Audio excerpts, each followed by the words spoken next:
Hey guys, welcome back to my channel that is Ayurveda hub.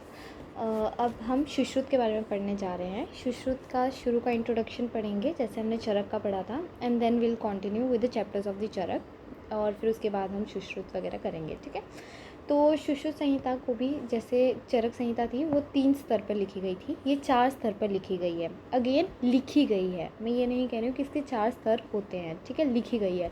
तो इसके जो आद्य उपदेष्टा थे वो थे भगवान धन्वंतरी। ठीक है, जिनका काल था 2350 BC। ठीक है, फिर इसके तंत्रकर्ता थे वृद्ध सुश्रुत। ठीक है, इनका जो हमारे को टीका मिलती है वो मिलती है सौश्रुत तंत्र।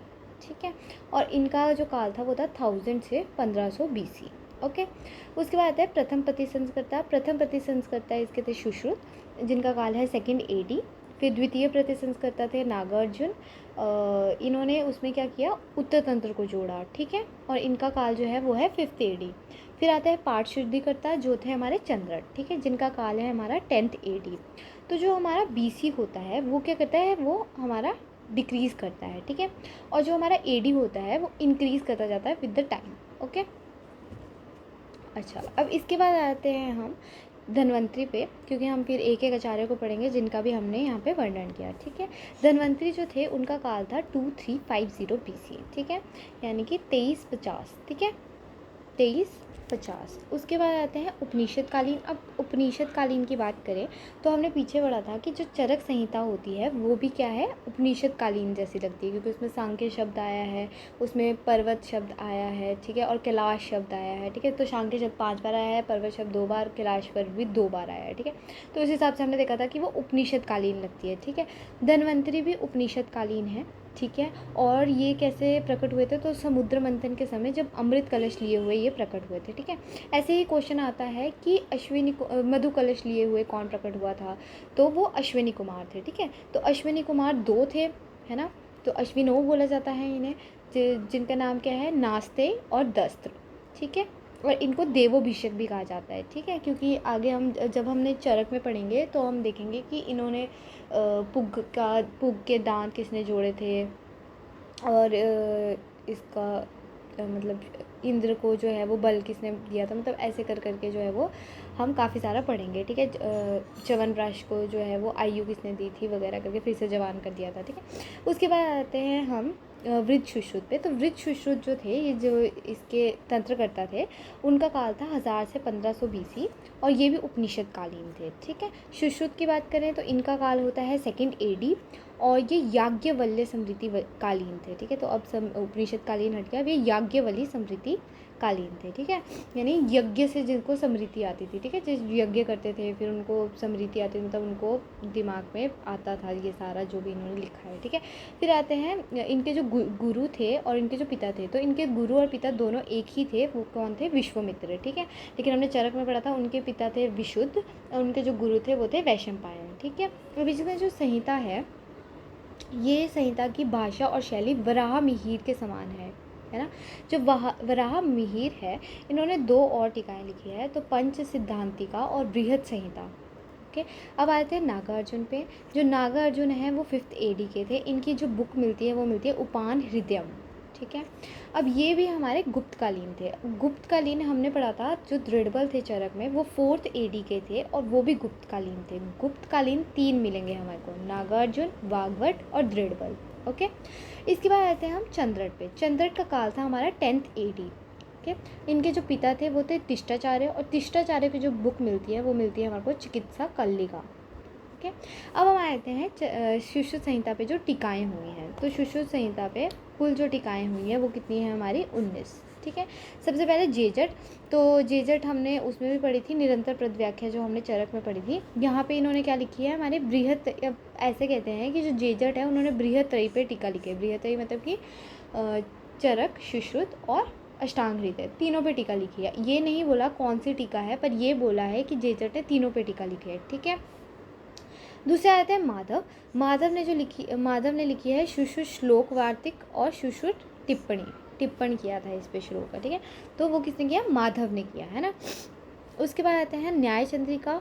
इसको ही हम बृहद चंद्रिका भी बोलते हैं, बृहद पंजिका भी बोलते हैं, न्याय चंद्रिका भी बोलते हैं। तो न्याय चंद्रिका, बृहद पंजिका, ठीक है, ये सब जो है वो हम इसे बोलते हैं। तो ये लिखी है गयदास ने।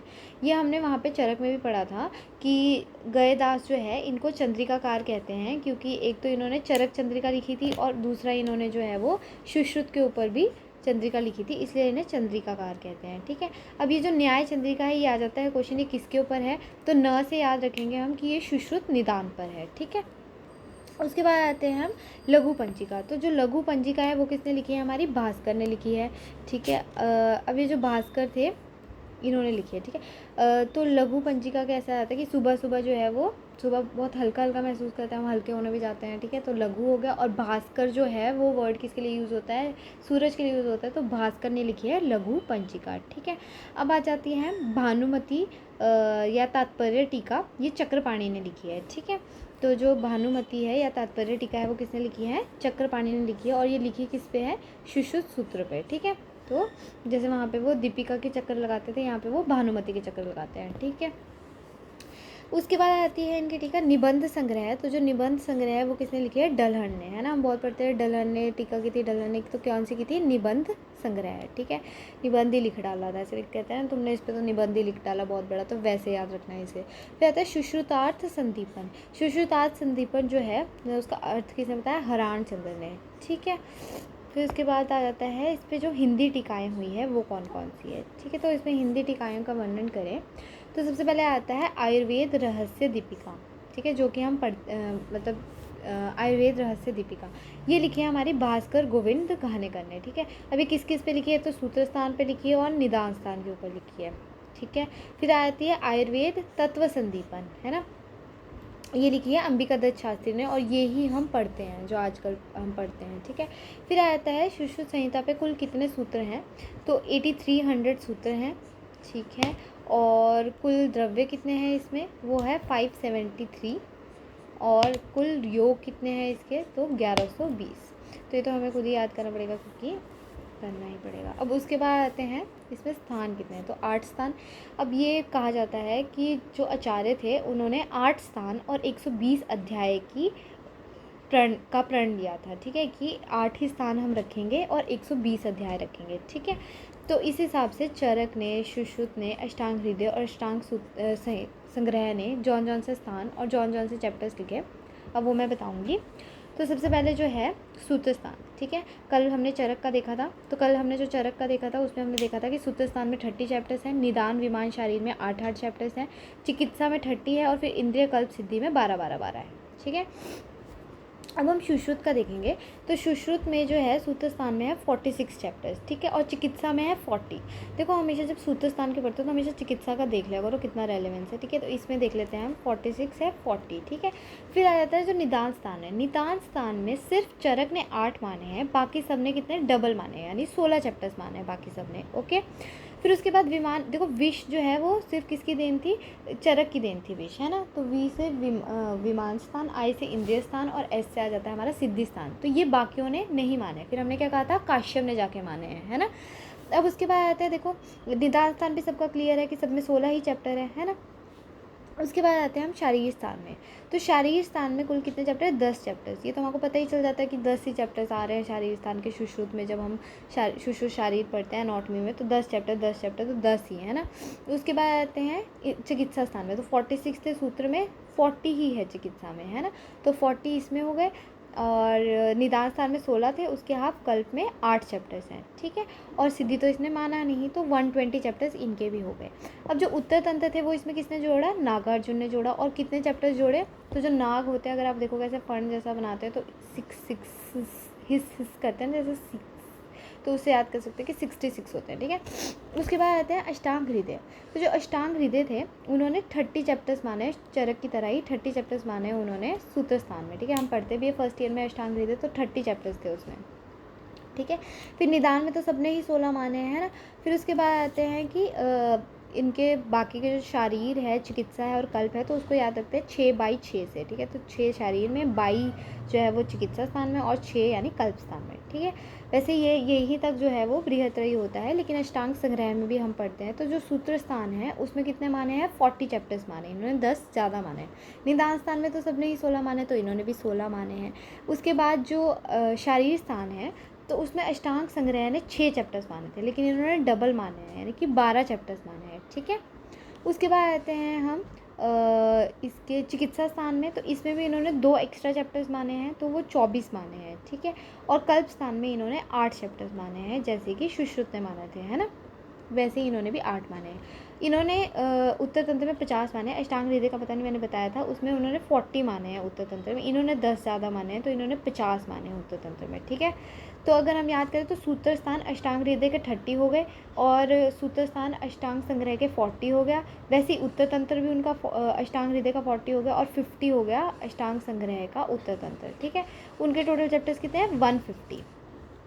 अब जो कल्प स्थान है, कल्प स्थान में सबने जो है वो पंचकर्म का वर्णन किया है। हमें पता है पंचकर्म में देखो वमन में ये यूज़ होता है, विरेचन में ऐसे करके, कल्प स्थान में सबने पंचकर्म का किया है, लेकिन सुश्रुत ने नहीं किया। सुश्रुत ने कल्प स्थान में जो है वो विष चिकित्सा के बारे में बताया है, ठीक है। अब जो विष चिकित्सा है उसके बारे में क्या बताया कि चरक चिकित्सा जो 23 विष चिकित्सा बाकियों ने कहाँ बताई है, तो चरक ने बताई है चिकित्सा 23 में, अष्टांग हृदय और अष्टांग संग्रह ने उत्तर तंत्र में बताई है, और सुश्रुत ने तो हमने देख ही लिया कि कहाँ बताई है, कल्प स्थान में बताई है, ठीक है।